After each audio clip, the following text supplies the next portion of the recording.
उस जमाने में राजा का पुत्र ही राजा होता था।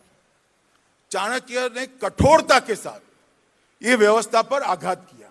बड़ा पुत्र राजा होता था, उसके लिए उन्होंने कहा ज्येष्ठ ते श्रेष्ठ नहीं, जो ज्येष्ठ है वो श्रेष्ठ नहीं है, जो श्रेष्ठ है वो ज्येष्ठ है। मतलब राजा के सारे राजकुमारों में जो सबसे योग्य है वो ही राजा बन सकता है। जो बड़ा है वो राजा बनेगा, वो नहीं होगा। वरना अशोक सम्राट न बनते, अभय कुमार सम्राट बन जाते। अशोक अभय कुमार से बहुत छोटे थे, परंतु उनको सम्राट इसलिए बना कि अशोक में योग्यता थी। उसके बाद में उन्होंने एक श्लोक लिखा है जिसका हिंदी अनुवाद मैं पढ़ता हूं। राजा को एक पुत्र हो, मानो राजा को एक ही बेटा है मगर विनीत नहीं है, मतलब सूझबूझ वाला नहीं है, तो उसको राजा नहीं बनाना चाहिए। राज पुरोहित ने राजा का चयन करना चाहिए। परिवारवाद का भी वहां संपूर्ण विच्छेदन करने का काम उन्होंने किया। जब भारतीय जनता पार्टी कहती है कि परिवारवादी पॉलिटिकल पार्टियां देश का भला नहीं कर सकती, क्षमता के आधार पर जो नेतृत्व आता है वही देश का भला कर सकता है। चाणक्य ने 2300 साल पहले ये बात परिवारवाद को पूरी तरह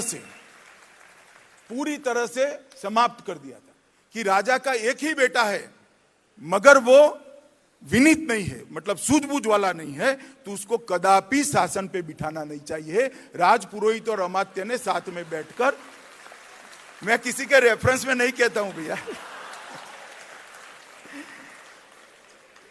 दूसरा, बहुत सारे अर्थशास्त्र के विद्वानों को मैं सुनता हूं। मैं कोई अर्थशास्त्र का विद्यार्थी नहीं हूं, मेरा फॉर्मल एजुकेशन विज्ञान के विषय का विद्यार्थी हूं, विज्ञान का विद्यार्थी हूं, मैं अर्थशास्त्र का विद्यार्थी नहीं हूं। रेगुलेटर शब्द को इतना बड़ा कर कर वो बताते हैं और रेगुलेटर जैसे पश्चिम की गिफ्ट है ऐसे बताते हैं। हमारे यहां चाणक्य ने 2300 साल पहले रेगुलेटर की कल्पना सन्निधाता कर दी थी। एक पद का नाम रखा था जो कोषागार का निर्देशक होता था, जो राजा से स्वतंत्र होता था, राजा से बंधा हुआ नहीं होता था।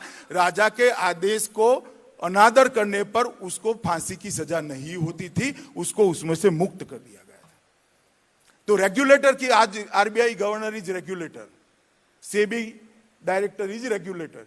रेगुलेटर की कल्पना आर्य चाणक्य ने वो जमाने में कर दी थी और उसको राजाज्ञा से ऊपर उठा लिया था कि तुम्हें वही करना है जो देश के अंदर राज्य के कोष को नजर में रखते हुए जो देश के लिए उचित है, राज्य के लिए उचित है, राष्ट्र के लिए उचित है, वो ही करो। तो रेगुलेटर की कल्पना कहीं पश्चिम से नहीं आई है, हमारे यहां से आई है और इसको बृहस्पति के श्लोकों से आर्य चाणक्य ने संपादित कर आगे बढ़ाया है। इन्होंने समाहर्ता की भी कल्पना की है।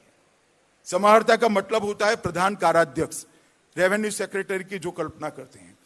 तो उन्होंने स्पष्ट किया है कि कर की अवधारणा करते वक्त व्यय और आय दोनों के आधार पर कितना कर बढ़ेगा वो समाहर्ता अमात्य मंडल के पास ले जाएगा, महामात्य इस पर निर्णय करेंगे, राजा इसमें दखल नहीं कर सकते। तो कर की अवधारणा जो करी है उसको भी उन्होंने स्वतंत्र कर दिया है राज्य से, राजा के अधिकार की बात नहीं थी। मैं नहीं मानता कि ये बात विश्व के किसी भी पश्चिम के विद्वान ने इतनी अच्छी, अभी जो हमारी अंग्रेज देकर गए व्यवस्था से बहुत अच्छी व्यवस्था है, परंतु इसको आज के किसी भी अर्थशास्त्र के कोर्स के अंदर पढ़ाया नहीं जाता है।